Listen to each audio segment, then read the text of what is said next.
Well, it is a movement about providing everybody with access to life-changing prosthetic and orthotic care so that everybody can move. Our birthday guy over here, you know him, Colin Q, COO of Regenerative Orthopedics and Sports Medicine, is here with us today, along with Cheryl Sachs of Dankmeyer Incorporated, to talk to us a little bit more about the legislation being considered. So welcome to the show, both of you. Thank you. Great to see you, Eileen. I know, and happy birthday. Thank you.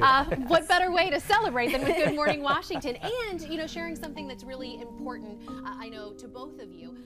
So Cheryl, why don't we start about what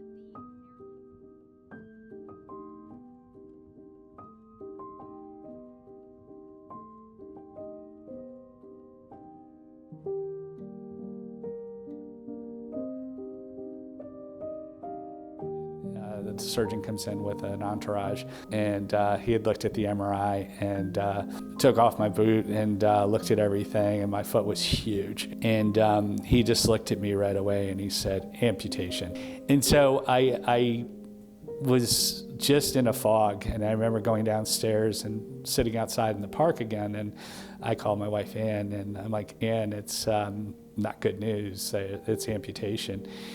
And immediately she hangs up. And I kind of understood, but I kind of chuckled, and I'm like, well, we're off to a great start on this. They had very little staff turnover, and all the nurses are crying, and they're like, you're going to lose your limb, you're going to lose your limb, you're going to lose your limb. So it was, all of a sudden, it started to really resonate that my life was going to change and was hard. And I remember them asking them, as painful as it was, I wanted to walk into the OR as best I could. And so they had two people help me, and I hopped up on the bed, and that was it. So I woke up, and for the first time, and I didn't have a limb, and it was beyond shocking. I mean, I can't even describe that. You feel different, you look different, and so we get home, and then it was just a waiting game to get my first prosthesis. All of a sudden, it was like, I don't know, it was the first time where self-esteem and self-confidence had really kind of been shaken to the core for me. I don't know, people made me feel so different. So many people wouldn't come by. I had family members that didn't want their kids to see me. So we finally got fitted. I had had a little bit of an infection in my limb. That's why it took a little bit longer for the limb to heal. But finally was able to get my first prosthesis up on Long Island. And I just remember taking those first steps and going through that part of the process. All of a sudden, you're trusting something that is a metal post and a plastic foot, basically. And it was like, how is this all gonna, kind of work? So I started physical therapy down in DC area at Venice Healthcare.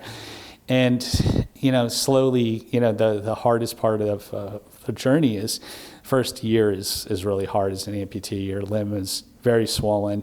It takes time for that to naturally progress into a kind of a stable setting. And every time your limb would shrink, you have to put these plies of socks on. I just remember taking those first steps and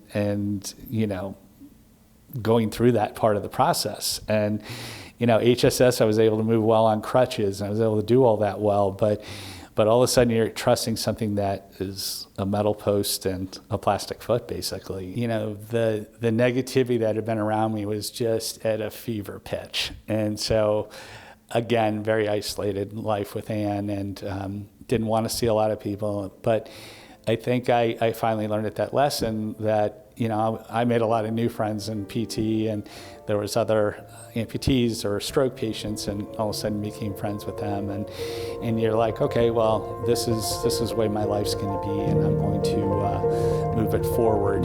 It was like my attitude re-blossomed again, and if you didn't want to be my friend, I didn't care. I was going to make new friends. If you didn't want to help me, I'd do it myself. If you are embarrassed to have your kids see me, so be it. I don't want to see your kids. So I really took the negative energy and was like, turn it into positive fuel. Every day the sun comes up, is a great day. It's an opportunity to change something in your life. Embrace the positivity of a new day and the strength of what that brings to you. Colin's positivity revolution is absolutely inspiring to us. I think Colin's super inspirational. His story is so powerful. He just radiated positivity. He inspires groups, and his whole message is about helping groups of people understand what he went through and how to be more positive about any situation in life. Really hard to beat that.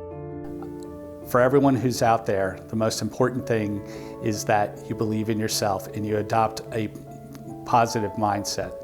And through that, you can overcome any adversity, any loss in your life.